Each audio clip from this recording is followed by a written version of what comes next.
semuanya, kembali lagi di meja konsultasi Project D. Hari ini kayaknya udah lama banget. Wow, super duper lama sekali ya kami tidak upload video. Tapi di video ini jumlah penontonnya semakin banyak teman-teman. Dan tanpa disadari saat video ini dibuat, subscribernya sudah mencapai angka di atas 140-an lah. Luar biasa sekali kan? Terima kasih buat teman-teman semuanya. Di video kali ini saya akan menjelaskan secara detail mengenai cuplikan video tipes 1 ini. Kemarin gue lihat postingan mengenai kerja tipes. Gak gitu konsepnya bro. Gue izin kasih masukan ya. Sebenarnya kuman tipes itu adalah kuman yang masuk dari saluran pencernaan. Artinya apa? Kalau kerjaan kalian bukan pemakan makanan yang unhigienis atau tidak higienis, sebenarnya ya kalian gak akan kena tipes. Yang penting kalian harus jaga kebersihan makan, kebersihan tangan, dan lain-lain ya. Selama kuman tipes itu nggak masuk melalui saluran pencernaan, kalian nggak akan kena tipes kok, sekalipun kalian terus bekerja. Oke.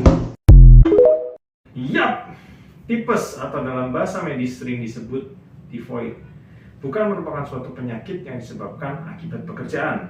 Bukan juga disebabkan oleh kita yang overwork, teman-teman.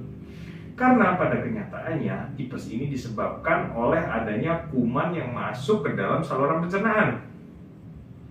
Ingat sekali lagi ya, hal ini disebabkan oleh karena adanya kuman yang masuk ke dalam saluran pencernaan.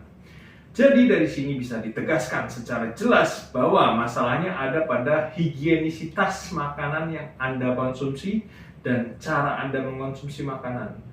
Maksudnya cara itu kalau kita makan, misalnya nih udah pakai tangan, nggak cuci tangan lagi, nah itu harus diingat teman-teman. Bisa juga sih alat-alat yang kita pakai juga mungkin sedang kurang bersih.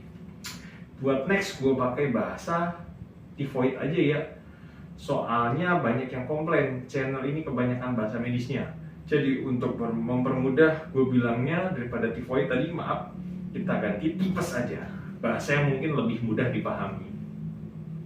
Oke teman-teman, karena pintu masuk kuman ini dari saluran pencernaan, jadi kita harus jaga higienisitas baik dari makanan yang kita makan maupun cara kita makan. Gini, badan kita itu juga sebenarnya bukan tanpa perlawanan menghadapi kuman-kuman yang masuk.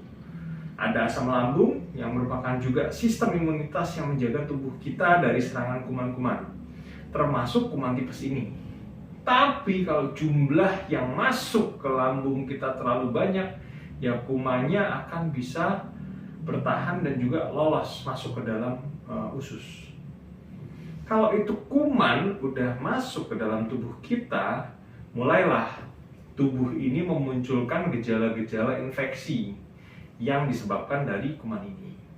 Gejala yang ditimbulkan juga cukup bervariasi ya. Bisa dari yang ringan sampai dengan sedang bahkan berat. Buat warga negara yang hidup di negara tropis seperti Indonesia ini, biasa aja orang terinfeksi kena tipes ini. Dan gejalanya bisa ringan-ringan aja. Nah, gejalanya apa aja? Pada minggu awal, seseorang biasanya mengalami gejala demam, sakit kepala, nyeri otot, nggak nafsu makan, mual, muntah lah, susah BAB, bahkan juga bisa menimbulkan diare. Di minggu kedua, mulailah gejala demam semakin menonjol. Lidahnya juga bisa terlihat berselaput, menimbulkan pembengkakan pada hati, pembengkakan pada limpa, perut bisa jadi kembung, dan kalau parah dan sampai menginfeksi ke otak, ya bisa bikin sampai kondisi kesadaran yang menurun. Dari pemeriksaan fisik sebenarnya kita bisa menegakkan diagnosa sementara mengenai tipes ini. Namun untuk membantu diagnosa supaya lebih yakin, kita biasanya butuh pemeriksaan penunjang. Jadi ada tuh nama pemeriksaannya, Widal. Ini diperiksa laboratorium ya.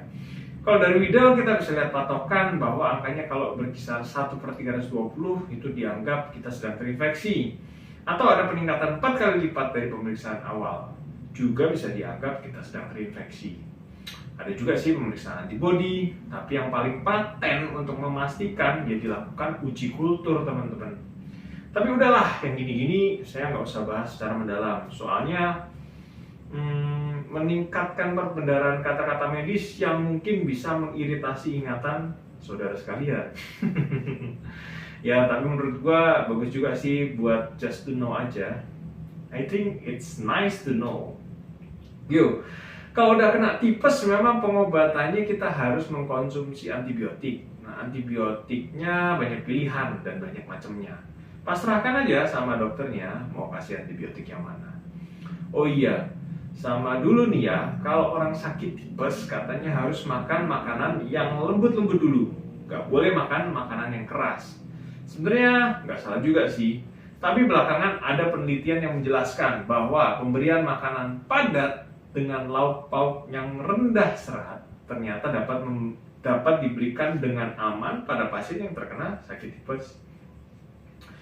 Dan juga tentunya istirahat yang cukup akan membantu Anda pulih dari keadaan tipes.